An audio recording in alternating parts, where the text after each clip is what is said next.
people of YouTube? My name is Steve Gray and thank you for watching. Today we're going to be doing a little bit different of a video. I wanted to put this video out like a week or so ago, but you know, stuff gets in the way sometimes, is what it is. But we're going to be talking about Moroha, so this is kind of a character analysis of Moroha, and the question I'm asking, as the title of the video, is Moroha trash? So is her character just complete trash and Yashahime, princess half-demon, and should she even be in the story to begin with?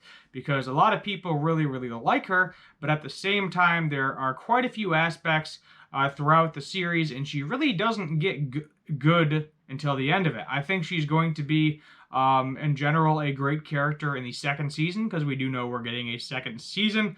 I'll probably review that too, most likely. But this season, I have a list, let's put it that way. I have a list of things that I have problems with her character, and we'll just go down it one by one. So the first thing that is probably the most notable and most annoying is the comic relief when the demons get completely destroyed and she is unable to collect their heads and collect their bounty. It was kind of funny the first or second time, but it just progressively got more and more and more annoying. So, I mean, it was just kind of like a joke that was in there that was just unnecessary after a certain point. If you look at, I'm comparing it to a cartoon technically, but if you look at a show like Avatar: The Last Airbender, where they have the Cabbage Man, he is in it maybe once a season, and that's enough. It makes it so the joke stays fresh, it's still funny, it's not something where they're including it in every episode or every other episode constantly all the time, and just kind of making it less and less funny, and then making us kind of like that character a little bit less because you keep throwing it in there as well.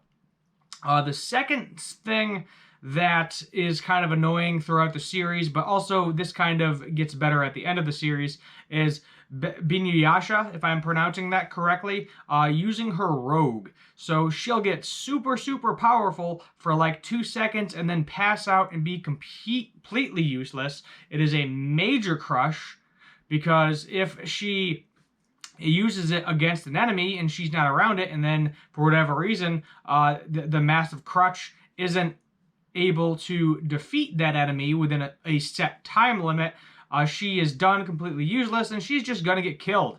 So she has to heavily rely on people around her to even touch using the rogue, and it seems like she shouldn't be using it in the first place until we get to the end of the season, because when we get to the end of the season, she does somehow magically fully control it for the time being, and she can just utilize it to full power. That's also kind of an issue as well, because she's had such a hard time even trying to use it. You know, she's had little to no training and development throughout the 24 episodes that we got, and then just magically out of nowhere, oh, I can use this full power, let's go.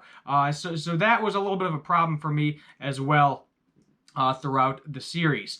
And the next is they're kind of two of the same thing. The first one is she's not really a main character, which kind of leads to her sitting on the back burner.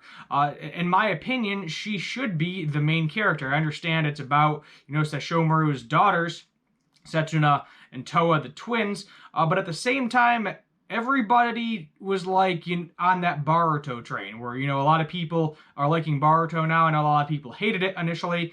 Like myself, I stopped watching it. I may get back into it at some point in time, but who knows? I may wait for the series to end and then binge watch the entire thing. We'll see how I feel like doing that.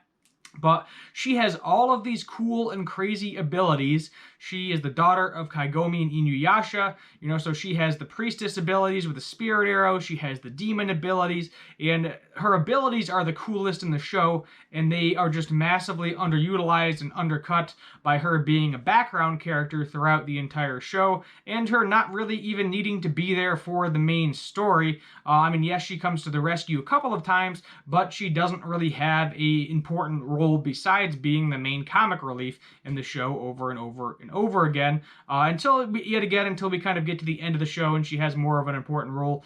So I'm hoping that gets fixed in season 2, but we'll just have to wait and see how that entire thing pans out. The next thing is she's only in it for the money.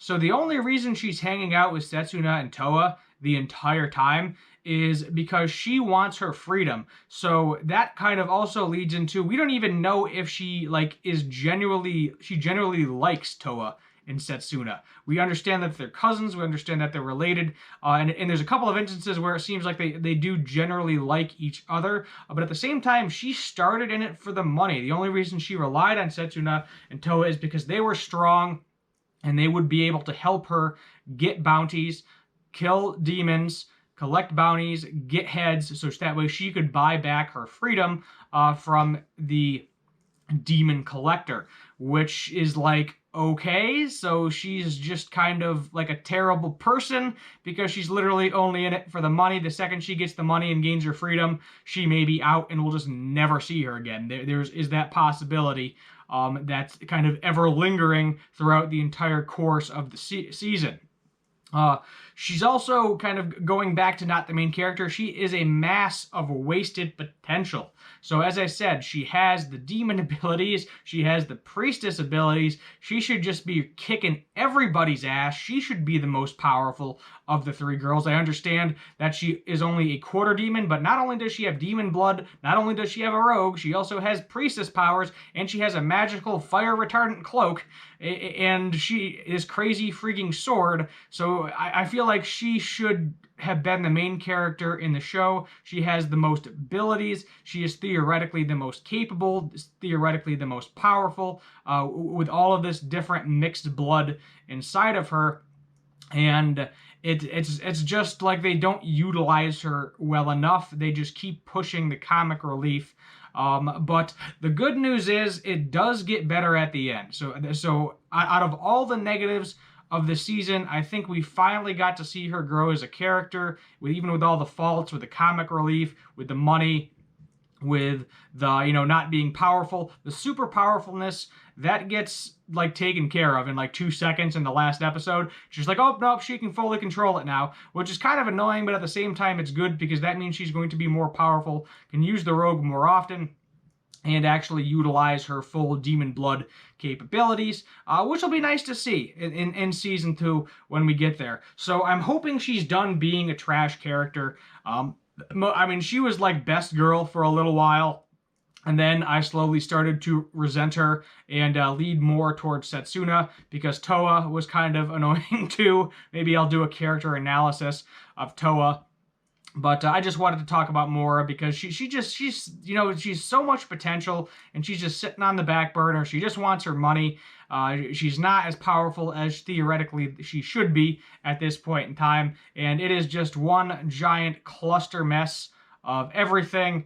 And I'm just hoping that she gets her time in season 2. We get more and more heavy episodes now that Setsuna and Toa's story is pretty much ended because the whole Dream Butterfly is over. The only thing they really have left to do is kill Kira and Maru.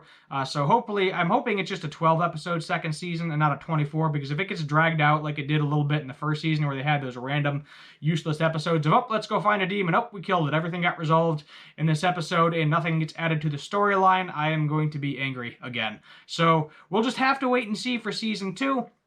Overall, Moroha's character, pretty trashy. Let me know what you think in the comments down below. My name is Steve Gray. Hit that subscribe button if you're down there. Turn on that notification bell and leave a like as well. Thank you for watching, and as always, have a good one.